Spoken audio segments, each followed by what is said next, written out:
And we are live. Welcome to Totally Unscripted. That's Charles. That's Cara. No Alice this week. She's off saving the world with her spreadsheets. But we look forward to seeing Alice, very soon.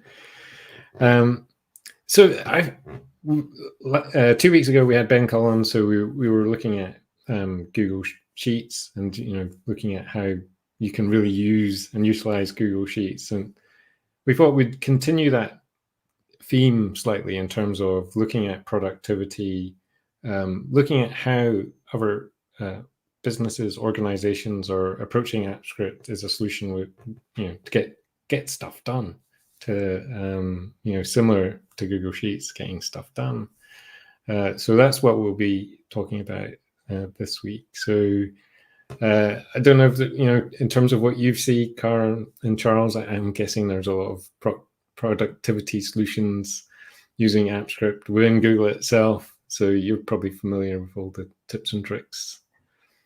I bet Cara hears a lot of things that people are trying to do. I mean, I know you get a lot of feedback through the pages that probably aren't even about the pages. Like, what are some of the things you hear readers, aka AppScript developers, what are they looking to do? What are some of the common themes, or what are some of the challenges? Yeah, that's a great question. Not to quote our last show, but the answer is always a spreadsheet. It's usually something to do with automating a spreadsheet. I've done a couple of internal projects of automating spreadsheets for others. And Martin, your mail merge solution continues to be the most popular ones out there. And then, we also lately have been getting a lot of URL fetch questions. Connecting to external APIs is becoming more popular.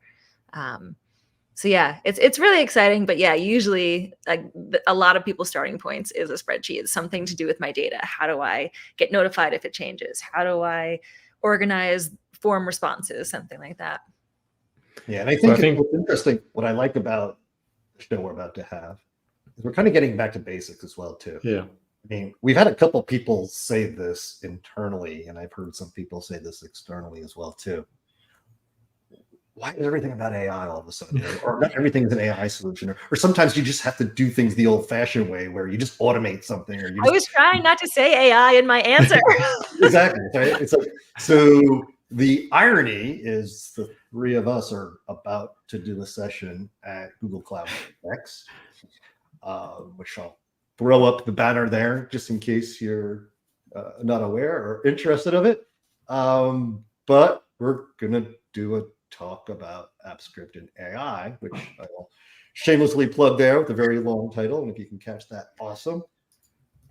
But not everything is about that, right? I think there's a lot of things that folks want to do that is just, I have this problem, let me solve it with the old-fashioned way, so to speak. Yeah, I mean, I think it's one of the things that we will bring up in the talk is about the fact that even if you can do it in AI, should you? Are there ways you can do it more efficiently or, without incurring a cost using the Gemini API? So yeah, I'm excited for our guest today to learn ways that we can automate without AI.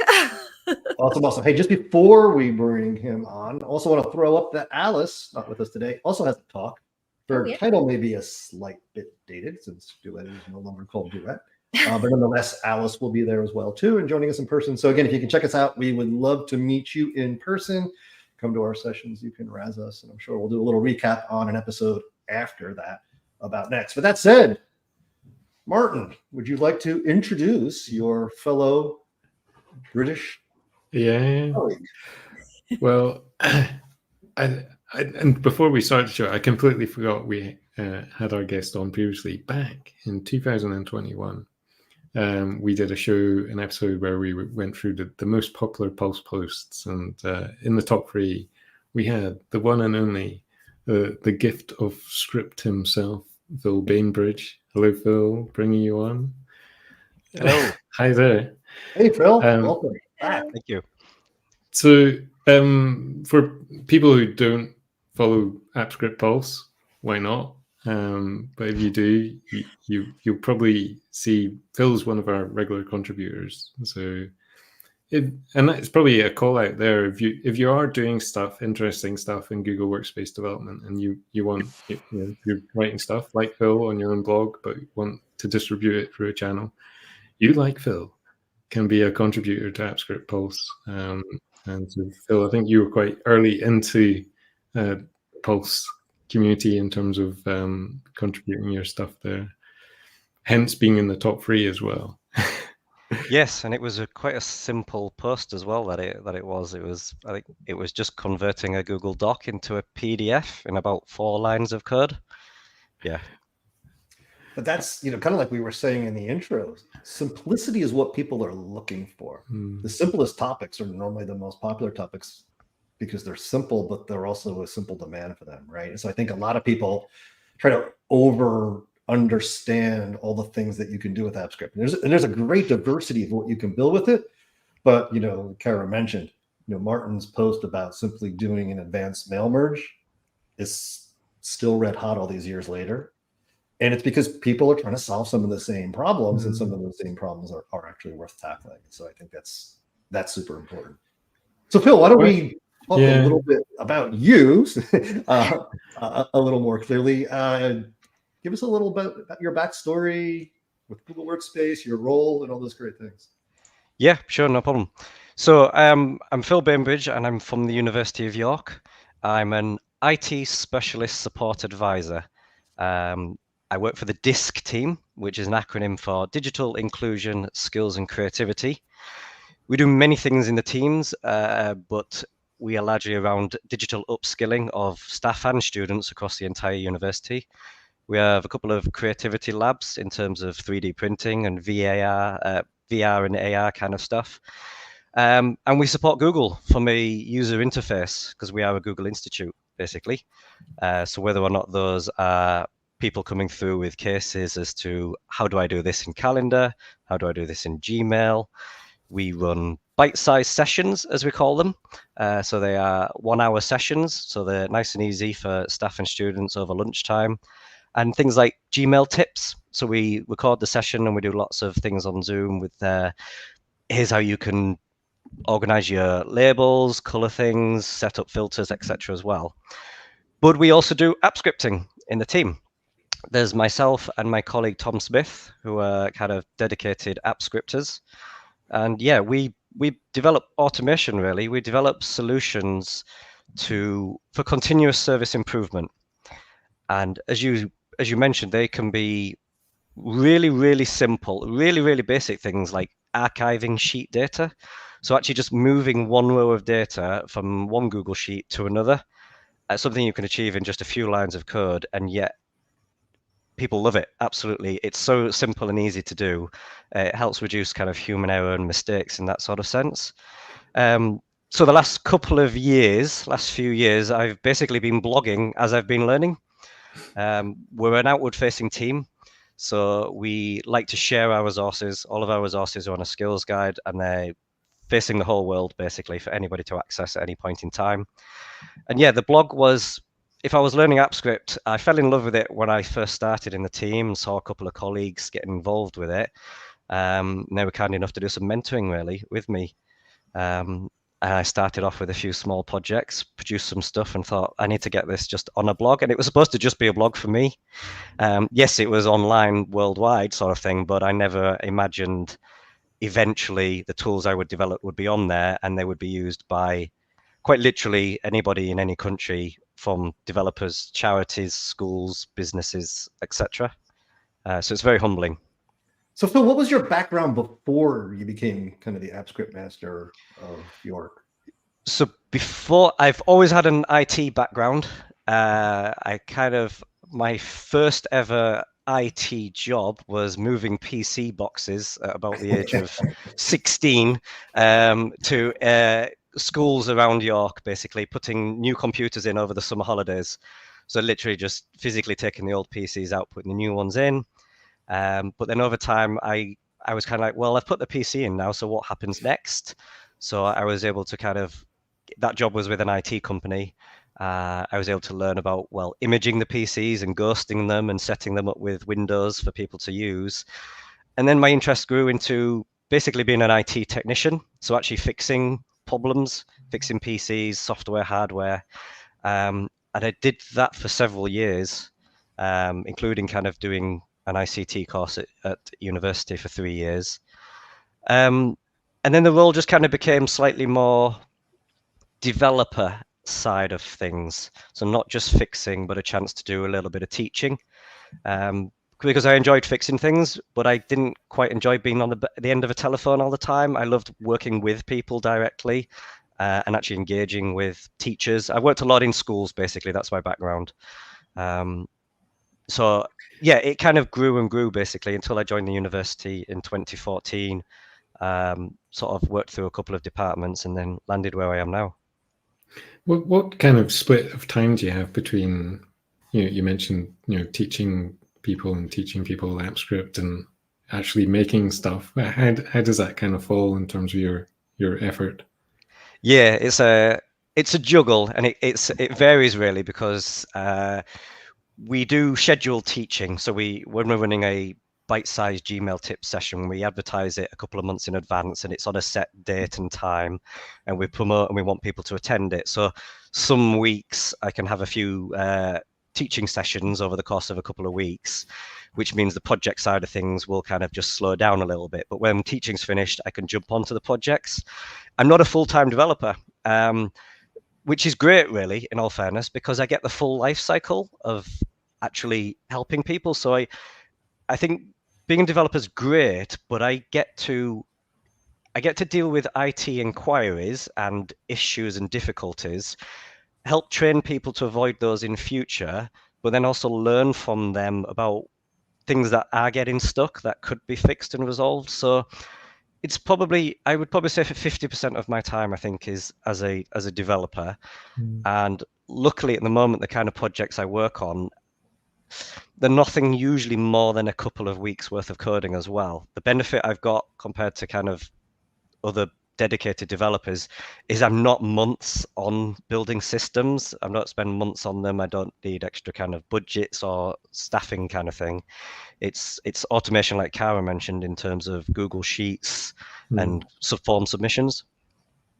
That's actually a really interesting point. Like, you get to spend a lot of time working with people and hearing about the issues that they're having. I'm curious, do you find that people are coming to you and saying, I want to automate this? Or are you finding inspiration from an issue they're having and saying, hey, have you thought about automating XYZ to not even have to run into this problem or to remove this problem altogether? All of the above.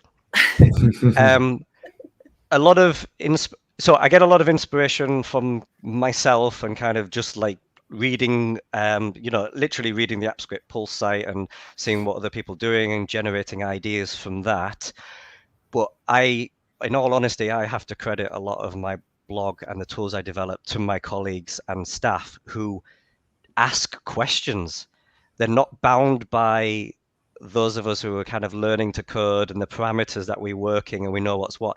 They ask the questions that you just don't ever really, or I don't ever really think of, in kind of once you sort of get a sort of confined view of things.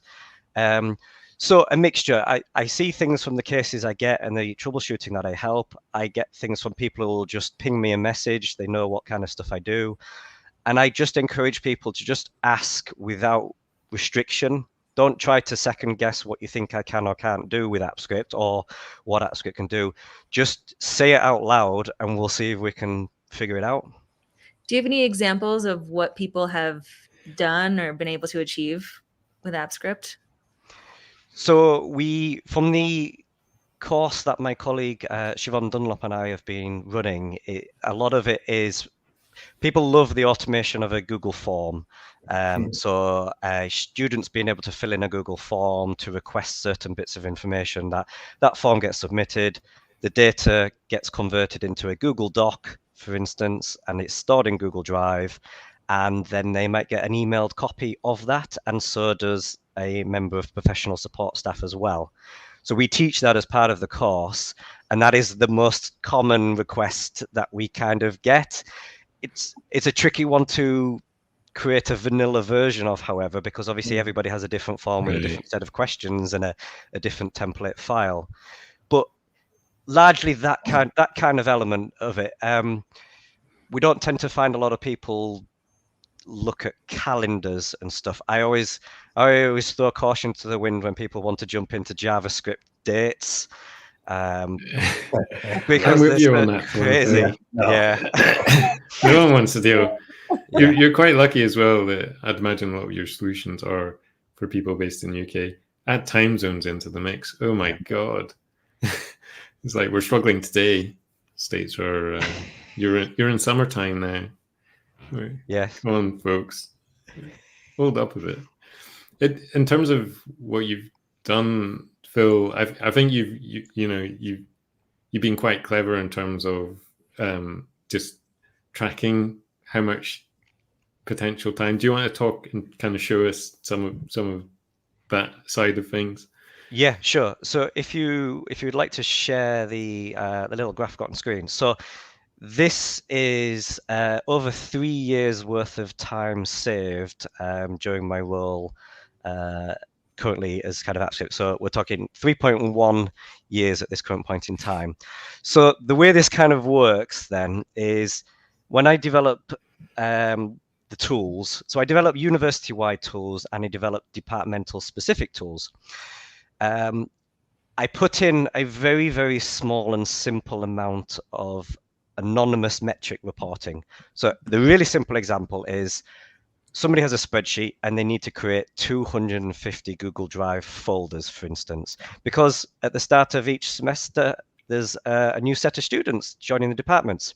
And so they need to create folders for them. So a member of staff can download the data from a central system into a spreadsheet. And you just need a couple of columns for the names of what you're going to call the folders.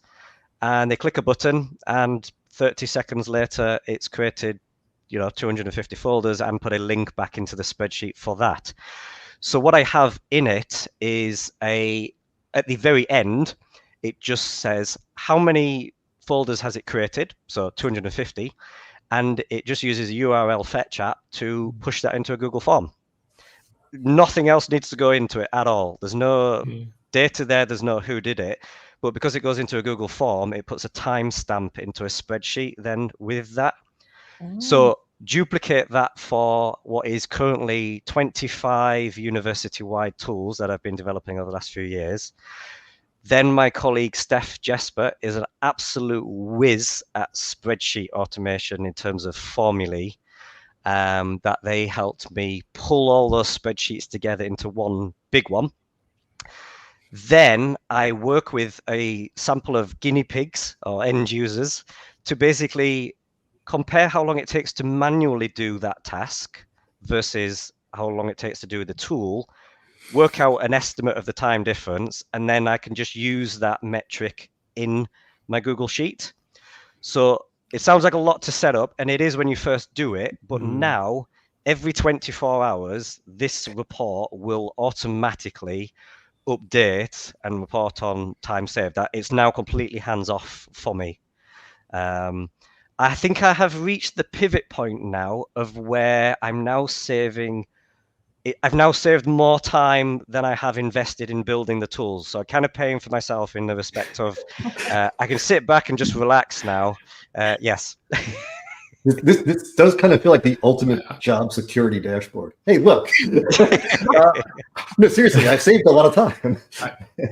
Yes. I think it's a great tip for people. Actually. If you're carving out a niche for yourself in your business as the automation guru, the AppScript guru, I think doing something like this is definitely investing that tiny little bit more time to do, because having those numbers, I think, is great in terms of just getting support. Well, that may lead to a good question here, Phil. How do you actually, when someone comes to you and proposes a challenge or a solution idea or something, how do you actually kind of triage that to make sure that your effort is going to actually benefit them, and obviously the solution will have legs and all, can stand on its own, etc.? Yeah, it's a great question. And to go back a couple of years, the honest answer is with great difficulty, in all fairness, and until it's a learning curve for both an individual as a developer, but also the individuals who are kind of approaching you and asking the questions. So I'm not going to pretend it started off, easy peasy, I just kind of did this. But basically the first thing is to sit down and have a chat together, basically, whether that's online or in person. Put an hour together, get as many people involved in the project itself or who's going to be affected by it as you can.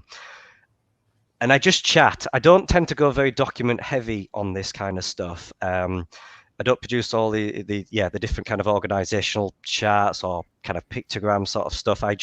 We have a chat and I throw loads of notes down into a document and we discuss it. Now, obviously, over time, that's improved. I now know when somebody comes to me with a Google form question, you need to ask things like, well, how often are you going to change the Google form? How often are you going to need to change the Google form in its entirety, replace it each year, for instance? Who else needs to be able to access it? So it's a chat, and it's a learning curve, really, because, some things are just really big, really, really grand, and involve 5 or 6 different teams across the university where you just can't get all of those teams together in one go. So you kind of there are warning signs a little bit. And I don't like saying no. Our team doesn't like saying no, in all fairness. We will do everything we possibly can to help somebody.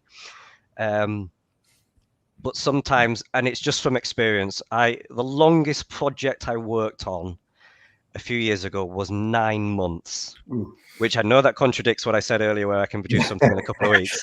But it was a big, giant project for student Viva submissions. It has now been running for over 3 or 4 years, and it's been used 4,500 times. And every time it gets used, it saves 20 minutes, basically, of staff time. But we couldn't get everybody together regularly enough. So meetings were once a month to try and touch base and then work on something and then work on something. So what I ask for now, and more people as they learn what the automation can do, is just that bit of dedication, which is tricky with workloads and everybody being busy. It's a real learning curve, but have an open conversation, basically, and just let it be an open conversation. Don't try to box it up. My follow-up question on that is, sorry, Kara. Go ahead. I was gonna say, my follow-up question on that is, how do you turn your solutions over to the quote unquote owner, right? Obviously maintenance, hey, Phil, can you fix this? Or we change that? Or, oh, thanks, Phil. Or what is your, I hate to say this, but what's your SLA? Like, how do you teach them to be self-sufficient? Do you hope they become self-sufficient? Do you pray they become self-sufficient? Like, what's your process there? Yeah, it's a very good question, because it's when I first started wanting to turn things university-wide, I had a long discussion with my manager about the fact that this is never going to work if I create something university-wide that I then have to regularly be responsible for every once a month, 2 months, with people getting in touch with me, because then I'll only be able to produce X number of systems before I stop.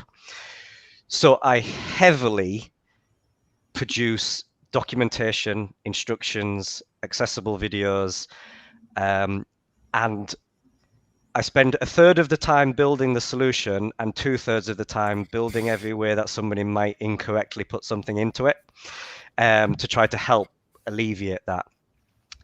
As I mentioned earlier, myself and my colleague Siobhan, we were actively doing an essential AppScript teaching session. So we did 5 hours a week, 2 hours a week for 5 weeks, where we took somebody from not knowing any bit of coding whatsoever through to being able to build a couple of bits of automated systems. And as you've got sharing there, all of our materials have now been turned into an online study guide, freely available, even with the recorded videos of how to learn AppScript. So we wanted and we needed people to be able to, yes, educate themselves and just have a go at themselves as well from a perspective of professional development, being able to kind of upskill and learn some new items. So it was a matter of teaching the course building the tools in a way that meant they wouldn't be a burden in that sort of sense.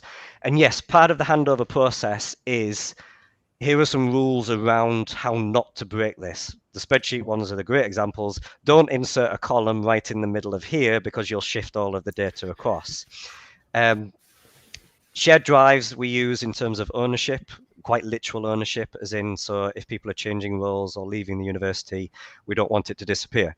So I approach my job as though I might suddenly disappear tomorrow, and it needs to be able to carry on, basically. So it's as instructive and as open as possible. And as you see from my blog as well, I comment practically every single line of code, not just for my own sake when I'm building it, but that so somebody has half a chance to be able to figure out what's going on and to just learn from it if they want to have a play around. That's great. Okay. Oh, sorry. Can I?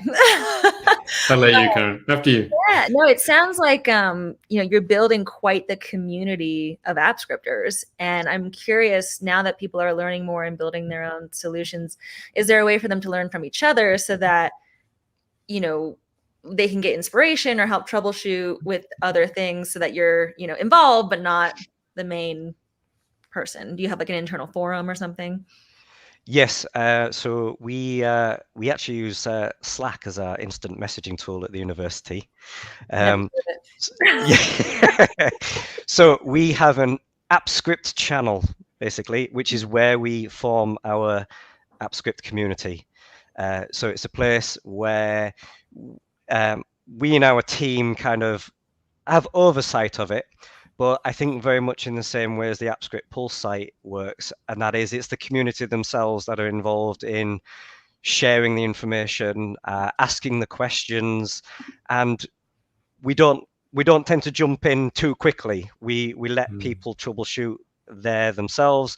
We share new information when there's kind of new release notes in that sort of sense. So that is our online community in there. We keep an eye on it, and then people can get in touch with us directly if they want to troubleshoot something. So what we tend to encourage, especially when you're first starting, is before you go and build something for your entire department and make it the main thing that they're going to use, just come and give us a shout so we can just have a quick look at kind of the scale of things. Is as you can imagine, is a big thing at a university. Things scale very, very quickly. What starts off very small can suddenly be lapped up by a lot of people and enjoyed. And so sometimes it just kind of gives that sense check. But yeah, that's the community. And as I say, the online AppScript guide that we've put together, our hope is that community reaches out kind of much further than just York or the UK, and lets people just have a look at what we're producing and developing, really. Are you seeing any kind of emerging trends, or are people going in a certain direction with AppScript right now? In terms of, obviously there's always stuff being added to AppScript in terms of the Google Chat Advanced Service. Just hint. But, smart chips are those filtering through in terms of what people are asking to do, or is it still very much around forms, sheets, and Drive? It is very much still largely around forms, sheets, and drives, because as a university, it's an established process. Processes don't change that often. So if you've been doing something for quite a few years, it's going to remain in place. I myself either, nor have I seen many others, have dabbled in the kind of the chatbot elements of things. We haven't. The library systems have kind of third-party chatbots that they've used prior to it. So they're kind of supported in that sort of manner. AI hasn't played a big part in anything yet, including myself. It's not actually something I've dabbled towards. You might be the only person on Earth. Yes, you alluded to it quite well at the beginning, and I agreed with what you were saying. Really, I am old school. I like to learn, and I don't mean to take that away from AI, because I'm aware there's an elements of AI that can tell you about the solution it's produced. But for me, I like to troubleshoot something, at least at the end of it, I know about 101 ways not to do something before I get to the solution. And I think that has a benefit for me when I'm actually troubleshooting other users, because it's most likely that they've done something I've already tried, and I feel I'm better suited to be able to kind of troubleshoot that, really. The only other trend people want is they always want to automate Google Calendar. And again, as soon as it's dates and stuff like that, basically synchronizing multiple calendars into one is one people are struggling with at the moment, because obviously academics, for instance, have lectures on a timetable calendar, and then they have appointments with students on another calendar, and then they'll have staff meetings on another calendar. That trying to meet with them, it's hard to look at all those 3 calendars in one single space. I've stayed away from trying to figure a tool yet to kind of synchronize them all, because it's dates. That sounds terrifying. Yeah. Are there? I think the education sectors. For me, I started off in the education sector, and it was a really strong community. I felt, in terms of people like yourself are writing stuff, you're sharing stuff. Are there people that you follow? Are any names that you would recommend people look at in terms of similar sort of script projects, or just learning AppScript? Your AppScript Pulse site, really. Yeah, not to sort of plug that specifically, but no, I don't. In all fairness, I don't know if that's a bad answer as such, but I'm open to anything and everything really that comes through. I'll happily peruse the AppScript Pulse is great because it's got such a broad range of people contributing to it. I can see the AI stuff on there, which is not something I delve into, but then I see other people contributing the the spreadsheet stuff. I'm open to just what you see online when you come across it. But I was inspired by the various blogs and things that you do tend to see when I first started this many years ago, that people were doing that. And I could see that was the kind of community I was joining. And that was the reason why the main reason why I wanted to start the blog itself, was to give back to that community that was already helping me to learn. Karen might want to put her fingers in her ears for this next question. How often do you visit the Google developer documentation online to look stuff up, or are there particular parts of the documentation that are useful to you other than mail merges? I visit the method pages quite regularly. So when you're when you've got a spreadsheet app and you need to know what methods you can do in terms of open by ID and get ranges and that kind of things. Obviously, in the early days, you need to learn how to navigate the site in terms of clicking the particular method. So when I use open by ID, I need to click to tell me what it returns, so what I can do.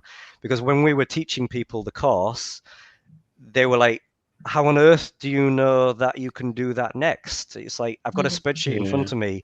There's about 1,000 different things you can do with just a cell in its own right. So those were pages that early on obviously were crucial to what I did. And then obviously you either memorize them or you reuse previous bits of code. The Drive API, the API ones are the ones I'm using more now. So around the Drive API, where I'm trying to do something clever, particularly around shared drives. You tend to need to use the Drive API if you're doing sharing settings and permissions. So again, it's what kind of parameters can I put in? What will the request give me back in that sort of sense? I've not used a lot of other stuff, in all fairness. I used some of the initial Google AppScript examples, like the cat example for kind of creating an ad. Yes. The challenge I find with that kind of thing, just personally, is I'm being given code that's already finished, and then I'm kind of reading comments about how it was all put together, but it's already been finished. I didn't feel like I'd unless I start to tweak it or do something like that, I'm not learning much from it. So our approach with the course was you're going to start with nothing, and we're going to build it line by line. The very first thing you do is you get your name from one single cell in a Google Sheet, and then you get that row from the Google Sheet, and then you move that row to another Google Sheet, and then next thing you know, you've put it into a Google Doc sort of thing. Yeah. Mm-hmm.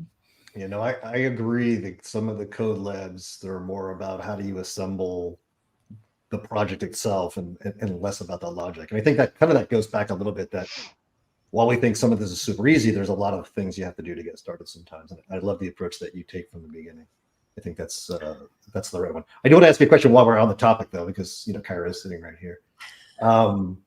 What are some of the other things, if you were to give somebody advice that has some influence, that you'd like to see the documentation actually help, since you actually work with a lot of folks that are getting started or learning? Yes. I have, so add-ons are the tricky one. Add-ons are the tricky one. So I've got about 5 add-ons at the moment in the marketplace. Some of those have been in the marketplace for a couple of years. There's a bulk rename files one, which is really, really popular for hundreds of files in Google Drive. The challenge, so obviously I'm kind of a core Google AppScript person, so I haven't got a much other language kind of background. Obviously there's a flavor of JavaScript there, but I don't do a lot of other coding. So to kind of translate that into getting into an add-on, obviously you can use the kind of card service, which in itself is all in the AppScript editor. And that's quite straightforward to learn once you get the basics of it. But getting that actually then into kind of the Google Cloud platform and onto the marketplace is very challenging. I find it very challenging, and I've had a mixed bag of results over the years.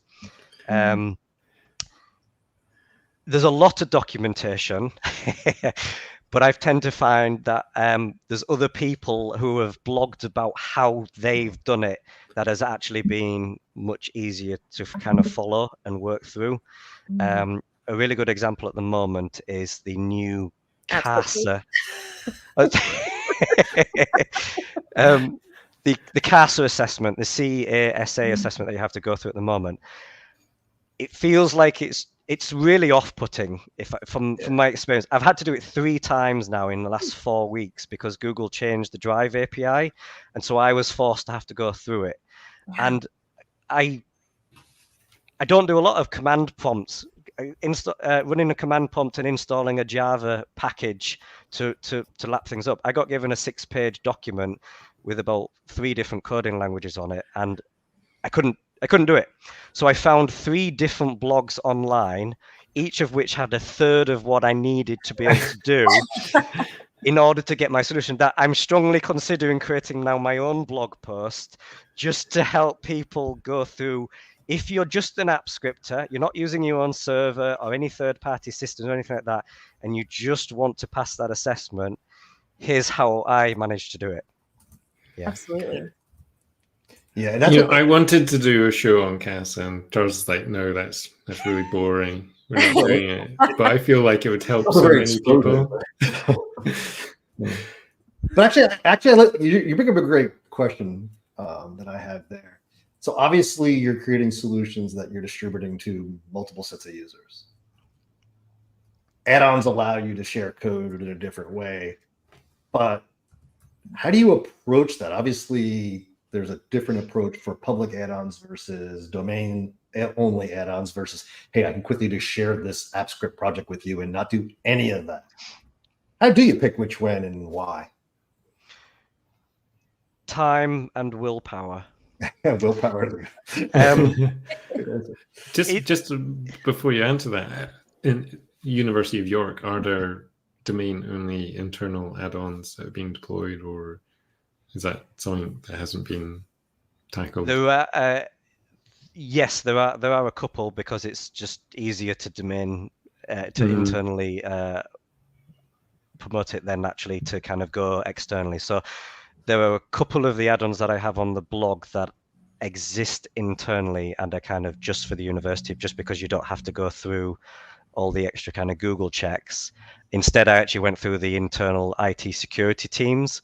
So I actually made sure they had a copy of the code and that it was always open at that point in time, so that there's other people who know what they kind of do. How do I decide? For internally at the university, 9 times out of 10, I will share a template Google Sheet that people make a copy of that then runs the process that they need. So I'll create a menu item using an on-open so that they never have to see any code whatsoever. That's the point of this. It should never, so use pop-ups or anything like that to do it. They don't need to see the code. But it is not worth the effort trying to create it as an add-on, in all honesty. It will take far too long.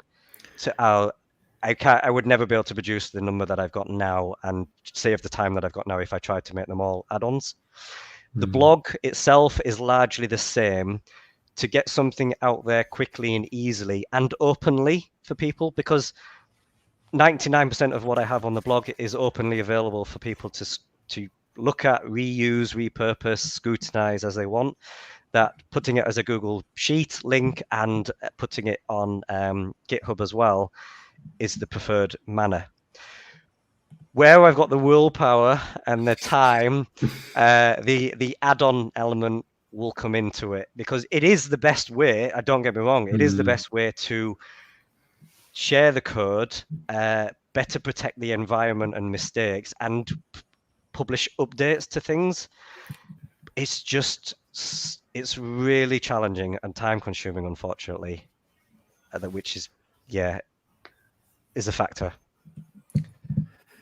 Yeah, I think you're not alone in that. I feel like that's a very popular piece of stuff we hear. I'm not on the same scales as people like Phil or even Alice, who's like 30 plus add-ons.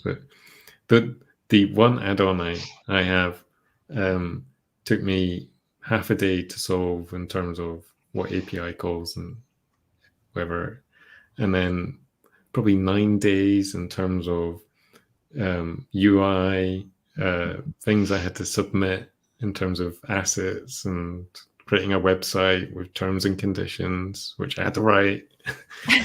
So I think it definitely gets easier after the first one. I don't know if you would at least agree with that, Bill? I hoped that would be the case, but as I say, I realize there's probably a lot of add-ons been submitted to Google, but I tend to find it really depends on what day of the week you send the email as to which person you get. I've had kind of a response on a Monday that says your homepage doesn't have a privacy policy on it, when there is a contents bit at the very top with a link to a privacy policy, because accessibility legislation is something we deal with in our team. That the following Monday I'll get a response saying, yes, I see it now. And then I get a different question. So I'm a week behind now already. And I hoped it would get better after these years of doing it, but the CASA assessment has just set it back to the step 1 for me. So that's good feedback. It also explains why I run half of my projects as test deployments, so I don't have to finish the steps off. And obviously it's something that we're looking at. We actually have a couple PMs that are specifically trying to figure out how do we at least make this more visible. So duly noted, but you're definitely not alone there, which is, I guess, is that good news? I don't know. But yeah, it is something that has obviously been one of those things. It's one of those things. How do you weigh safety versus, process and, getting things right and making things easy. So ongoing, but we love that feedback and thanks for sharing it and thanks for sticking with it, because you're right. A lot of people have, knocked on that door and realized it was super hard and not, but with almost 6,000 apps in the marketplace, at least not everybody is, having those extreme problems. My tip to people is that, if you are going through something like add-ons deployment and you're going through the documentation and something's not clear or, maybe wrong, mislead, hit the feedback button. It's top right. I think top right. I do know people like Kara live by that stuff in terms of. We do see it, so it doesn't go under the it is really a way to influence, make the documentation better, make it easier for the next person that's coming along. Absolutely. Hey, we're just about out of time, Phil. And first of all, I want to thank you for sharing your insights. That's awesome. I have a couple of kind of hopefully wrap-up questions. The first one is, since you're an educator background and you work with folks in academia, what would you tell new AppScript users to get started? How would you learn? What would you approach it? What would be your kind of your ABCs of getting started? Use our AppScript guide that we've created. I would say pick a small project to work towards. So don't just kind of go to the developer site and expect to kind of read everything and just understand it and know where to go from there. You need a focus, but you need a small focus. It needs to avoid anything with calendars and JavaScript dates and times. But start small. Don't get ahead of yourself is the one thing we've seen in the past with people. People have kind of got excited, seen it, heard the automation and thought, I'm going to go and replace that 5-year-old process that 3 different companies currently support with a little bit of AppScript. Now, I'm not saying that's impossible, but it's not the place to start. So yeah, start small, get excited about what you see you've suddenly done. When you've moved that little bit of data or captured it in a log, it sounds really nerdy, but I think it's really exciting. And you need that buzz to then carry on. You don't need to just run headfirst into a brick wall, basically, with something very difficult. I love that. That's a good piece of feedback. And then I have to flip around this kind of the second closing question, if you will. Where do you go next? Obviously, I think you'll be spending more time doing some AI learning. But no, where do you take it from here? You're an AppScript master. You obviously have helped a lot of people on this journey. But what's next for you? What's kind of your challenges you want to face and some of the things you want to take on? So I'm just in the process of trying to formalize some of my skills. So I've just completed the level 2 certified educator exams. I've got my application in for the Google certified trainer course at the moment. I've also got my application in to become a Google developer expert. I'd love to have a go at the certified innovator course. But that's obviously a bit of a bigger thing to do. I just need to try and get the buy-in for that one. But yeah, I would like to work more closely with kind of either Google partners or Google themselves kind of going forwards and just continue to be a champion for Google. I want to be able to continue to share more and more tools where possible. I have been doing a few guest speaker presentations for people, 15 tools in 15 minutes, which puts live demoing at its very extreme of just showing some of the tools I've got on the blog and actually just how you could use them in your own environment, basically. And again, all those are kind of free for people to use anyway. Great. So Charles just and I are big fans of extreme demoing. So yeah, I was going to say you got competition. So yes, just a lot more of the same, really. I enjoy the Google community. I enjoy the sharing. I enjoy learning from others just as much, and seeing what people can do. The AI side of stuff, I don't know at this point. There's a lot of traction for people getting involved in it, and I'm not saying I ever won't. But I'll have to change my old school vibes in that sense. No, that'll happen. But the one point you bring about, I think, is the community is amazing. And I have a bit of a theme. I always say the best code is the code that's written for you. And the fact that folks do share, it makes a world of difference. And I think that's, it's like you said, when someone sees something works, that's inspirational. For me also, when, somebody who's way more adept than I am shares something that gives me that aha moment, it's a gift that, if I could ever pass it forward, I'd love to. So anyway, well, any final questions for the panel for Phil? I just want to thank Phil. It's part of me is like, you should come into the AI water. It's lovely. But other part of me is we need to keep someone who's pure untouched by AI to keep us honest and actually write the code that AI is going to learn. It will happen. I think the one thing, and I've been saying this a lot lately too. I've been doing a lot of coding lately, and AI is writing a lot of that code for me. And I know that's controversial, but I am blown away. So by how much it automates that process for me. So look forward to see how this space evolves and how it breaks out. And Phil, we'd love to see what you do with it. And with that, Martin, I think you've got a quote. Thanks, Phil. Thank you. Well, yeah. Hope you've enjoyed, and happy scripting.